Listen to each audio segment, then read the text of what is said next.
ఏపీలో విద్యుత్ ఉద్యోగులు పోరుబాట పడుతున్నారు. సమస్యలు పరిష్కరించని సర్కారుపై సమర శంఖం పూరించారు. 15 నుంచి నిరవధిక సమ్మె చేస్తామని హెచ్చరించిన ఉద్యోగులు సోమవారం విజయవాడలో మహాధర్నా నిర్వహించబోతున్నారు. తమ న్యాయమైన డిమాండ్లలో కనీసం ఒక్కదాన్ని కూడా ప్రభుత్వం అంగీకరించకపోవడంపై విద్యుత్ ఉద్యోగులు మండిపడుతున్నారు. ఆంధ్రప్రదేశ్లో విద్యుత్ ఉద్యోగుల పోరాటం తీవ్రతరమయ్యే పరిస్థితులు కనిపిస్తున్నాయి. సమస్యలు పరిష్కరించాలి అని ఎన్నిసార్లు ఎంత మొత్తుకున్నా విద్యుత్ సంస్థల యాజమాన్యాలు ప్రభుత్వం పట్టించుకోకపోవడంతో తమ సత్తా చూపించడానికి సిద్ధమవుతున్నారు. సోమవారం విజయవాడలో విద్యుత్ ఉద్యోగులు మహాధర్నా నిర్వహించబోతున్నారు. రాష్ట్ర వ్యాప్తంగా విద్యుత్ ఉద్యోగులు విజయవాడ ధర్నా చౌక్ చేరుకొని నిరసన తెలుపుతారు.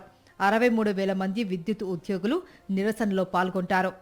మా సమస్యలు పరిష్కరిస్తామని చెప్పి దాని తర్వాత అవి అమలుకు నోచుకోవడం లేదనేటువంటి ఉద్దేశంతో 13వ తారీఖున చలో విజయవాడ కార్యక్రమం పెట్టి ధర్నా కార్యక్రమం చేపడతా ఉన్నాం. అదే మాదిరిగా అప్పటికి కూడా స్పందించకపోతే 15వ తేదీన ఉదయం 6 గంటల నుండి ఇండిపెండెంట్ స్ట్రైక్ పోవాలని రాష్ట్ర విద్యుత్ ఉద్యోగుల జేఏసీ నిర్ణయం తీసుకున్నది.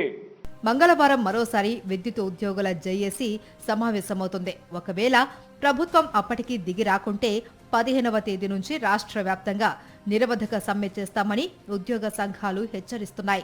గత నెలలోనే విద్యుత్ ఉద్యోగులు ఆందోళనలు నిర్వహించారు. ఇటీవల వారితో ప్రభుత్వం చర్చలు జరిపింది. కానీ ఒక్క హామీని కూడా నెరవేరుస్తాము అన్న హామీ ఇవ్వలేదు. ఏ ఒక్కటి కూడా పురోగతి ముందుకు తీసుకెళ్లే పరిస్థితిలో యాజమాన్యం లేదు.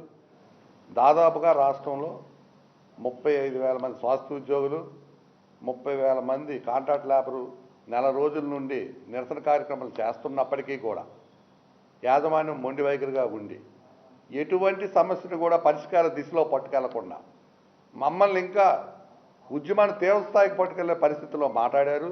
విద్యుత్ ఉద్యోగులు ప్రభుత్వం ముందు పలు డిమాండ్లు ఉంచారు. కాంట్రాక్ట్ అవుట్సోర్సింగ్ ఉద్యోగులను విద్యుత్ సంస్థల్లో విలీనం చేయాలి అని, పెండింగ్ లో ఉన్న 4 డిఏ డిఆర్లను వెంటనే మంజూరు చేయాలి అని, ఆటోమేటెడ్ అడ్వాన్స్మెంట్ స్కీమ్ ప్రకారం జీతం పే స్కేల్స్ రూపొందించాలి అని ఉద్యోగులు కోరుతున్నారు.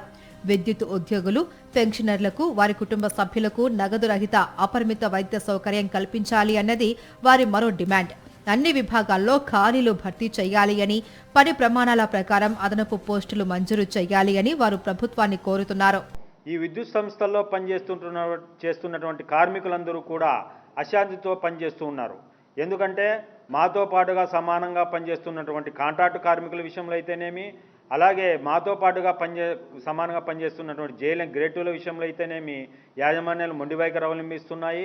ఎనర్జీ అసిస్టెంట్లకు పాత సర్వీస్ నిబంధనలు వర్తింపచేయాలి అని, వారికి అసిస్టెంట్ లైన్మెన్ గా పదోన్నతులు కల్పించాలి అన్న డిమాండ్ను కూడా ప్రభుత్వం ముందు ఉంచారు ఉద్యోగులు. అయితే విద్యుత్ ఉద్యోగుల సమస్యలు పట్టించుకోని ప్రభుత్వం ఒక్క డిమాండ్కు కూడా ఆమోదం తెలపలేదు.